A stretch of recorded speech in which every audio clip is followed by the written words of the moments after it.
name's Davian Santana. I'm the president and founder of Vista Clinical. Vista is a laboratory services provider. Many of you have probably been to a Quest or a LabCorp. My business basically falls in line with exactly what they do. I guess I'll start with my story. I grew up in Pensacola, Florida. Actually grew up on welfare. My family was very poor. I grew up in HUD housing. I think that I was bit with an entrepreneurial bug very early on because of the fact I was poor and I had one outfit to wear to school. One of the things I began doing in middle school, actually kind of my first business, was selling now and laters to my classmates. So there was a sporting goods store in downtown Pensacola where I could buy, only on, I think it was Sundays, I could buy now and laters for 10 cents a piece. And everyone was used to paying a quarter. And I would go and stock up on Sundays, and between every period, I had a backpack full of now and laters, and in that 15-cent transaction, I was able to buy clothes and do things. So at a very early age, it was kind of innate that I felt like I needed to do something, and I just had that, I guess, grit, that want to create something and take charge of the situation I was in. So I joined the military for the GI Bill. I joined the Navy out of Pensacola, and that helped me pay for college. During the time I was in the military and when I was in college, I also worked part-time jobs. I spent almost every hour working for about 12 years. So I got through college, and the military, they choose what you're going to do. You join the military, they actually put you in a field. So they put me in the laboratory science field. And as it turns out, I loved science. I loved the predictability. I loved answers. I loved knowing things ahead of time. And so it was perfect for me. And so I pursued that field outside of college. I became a medical technologist. And medical technologists are the people that run the large machines. So when you have your blood drawn, you're getting your liver test done or your electrolytes, whatever it is. The people in the hospitals that run these large machines that the tests are being done on, those are medical technologists. And so I worked for hospitals for a number of years. Eventually I was recruited by the companies that actually manufacture those machines. And that company was Beckman Coulter. And I became a clinical engineer, installing these large machines and systems, robotics, in hospitals. And in doing that, I realized that there were all these different labs I was setting up this equipment for, and I was always fascinated with business. And I saw these different situations where these labs filled a particular niche. But in almost no situation did I see a lab that was specifically customer focused. And so when you go in and you have to have blood tests, sometimes it's very routine. It can be, part of your physical. But sometimes it's, do I have cancer? And, at the time when I created Vista, there was really only Quest and LabCorp. And they had created a business model. Obviously, they acquired everything. And so they didn't have to earn the business. They didn't have to create a customer service experience. They were guaranteed it simply because they were the only ones there. And in realizing that, I thought, and I don't know why at the time, but I thought that, I can do this. I know enough about the industry. I know the equipment. I should be able to create my own company. The challenge is, with with a clinical lab, I apologize if I'm not following this, and if my presentation is atypical, I apologize for that as well. It takes a lot of money. You know, some of these analyzers that are required to run a lab are millions of dollars.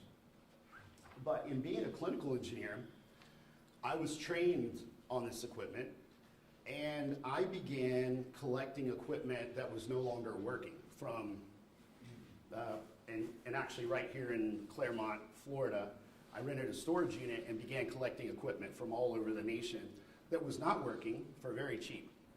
So I may have bought a $250,000 analyzer for $5,000. I probably paid more to ship it than I paid for the analyzer. And it took me about a year to collect all the equipment for a lab. I rebuilt every piece of equipment by hand in that storage unit while working my job with Beck & Coulter.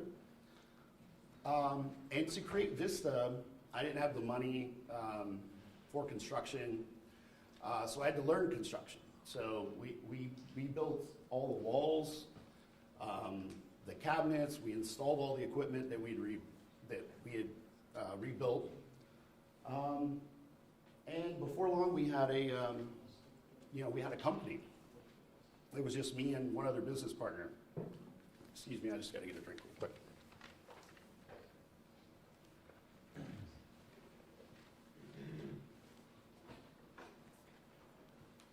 And so, after a year of hard work, we had this company, this shell. But of course, we didn't have clients, And that was the one piece that was probably, I would say, the hardest, the most difficult thing for me to learn, was that I had to go out and tell people about my business, gain their trust, and basically get them to use my company. And sales was something that was completely foreign to me. I was a very analytical person. I could plan things out, I could problem solve. Sales is in of itself it's something that I've realized some people just have. Like, it's being a people person and being able to, because people do business with people that they like. And as simple as sales is for some people, it was the hardest thing for me to grasp. But one of the unique things about being all in and putting all your money into something is that necessity, you can do almost anything, being in that situation. So we talked a lot about fear. I understand fear. And I almost lost everything in that first year. And I had worked 12 years. I cashed in my 401k. Ultimately, I quit my job to start the company. And close to the end of the first year, I almost ran out of money.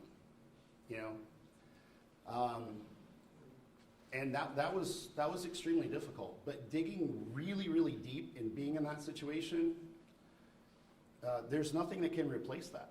There's no amount of planning or anything. It's sort of like things just kick in and you figure it out. And so we began, in the first year I was having a lot of trouble with sales, honestly. And I found an area that, specifically with nursing homes, where a need wasn't being met. And we carved out a niche with nursing homes. And that provided a base. And eventually I learned sales. Trial and error. Eventually I found what worked and I stuck with it. And so we grew the company to one of the largest clinical labs in the Southeast. I did sell a considerable portion of my business, most of my Florida business, to LabCorp last year. But I still have my business and we're in multiple other states. Really, really great journey. So I guess to stay on topic, am I on time or everything good? Yeah. Okay. All right. We're doing awesome. I think we go to 9:50. Okay. All right. And it's 9:44. Okay. So, so one of the unique things that happened, this is prior to my sale, and and many of you may know. So the question was what I did prior to the recession. And in healthcare, it wasn't so much of a recession as it was an evolution or a change, and there was a lot of consolidation going on in healthcare.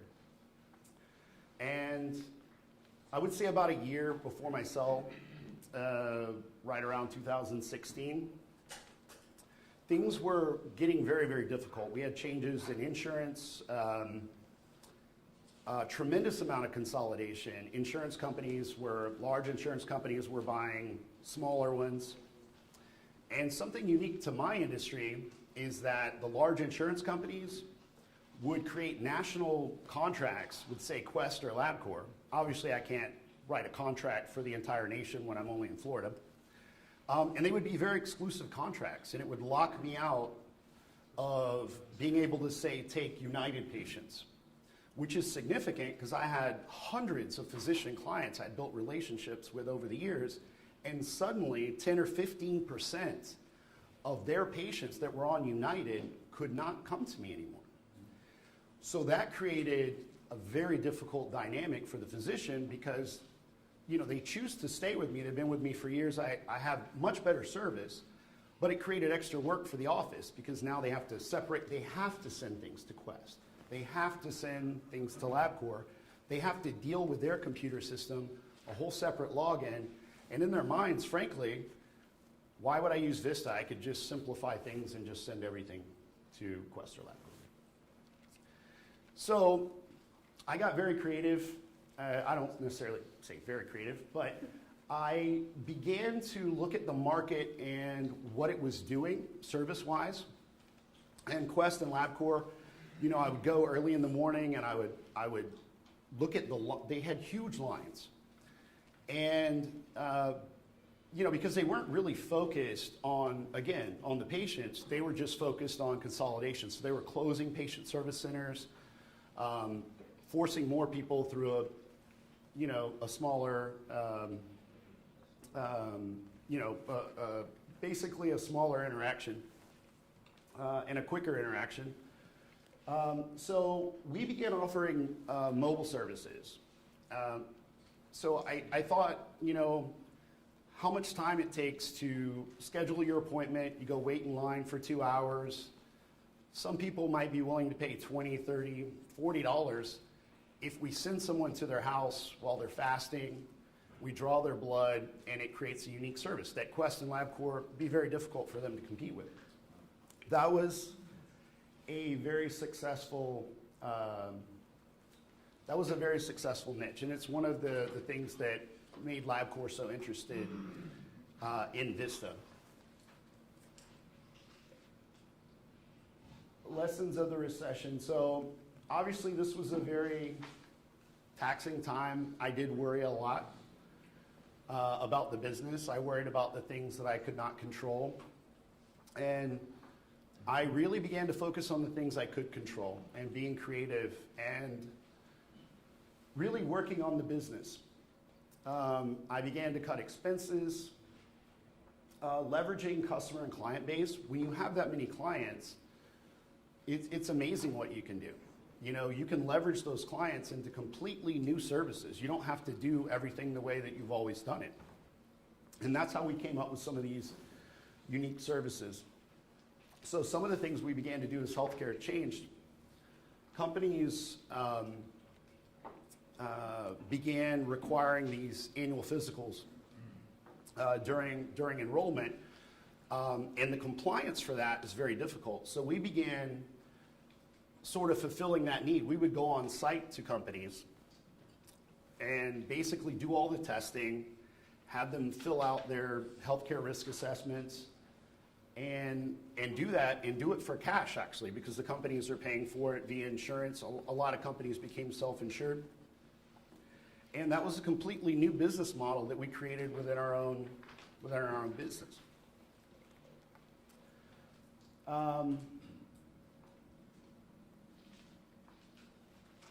And during that time of uncertainty, you know, we stopped experimenting. We looked at what was profitable. We focused on those things.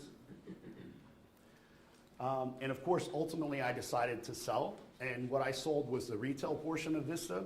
We had about 35 patient service centers. And for me, that was the most difficult thing. I've got 35 different rents to pay. Those are hard costs I cannot easily change. And if I do lose an insurance contract across all my business, I can't very quickly downsize that piece. And so that was ultimately the piece that I sold, and we kept a lot of the mobile in Florida. Preparation, I would say have a credit line. One of the biggest mistakes was not having a credit line. I had to borrow money at 26%. And during this time, and that was extremely painful. And they get around usury laws by basically borrowing against your receivables. So, yeah, those were really scary times. So, and that was separated by almost 15 years of time, you know, between being in the first year and almost losing everything, and being close to the last year and almost losing everything. Definitely have a credit line even if you don't need it, and have a plan for employee reduction. One of the things that we did was take, you know, and reduce employees and cross-train employees into other departments. So we had employees that were in billing that began to do customer service jobs and answer phones while they're doing their regular jobs. So we began to consolidate those things and cross-train people, and that helped a lot. And thinking about transition or exit, which honestly I did not until, you know, I was faced with it as a matter of survival, but it actually turned out, you know, really well. So that's it. I guess I'll see who's next.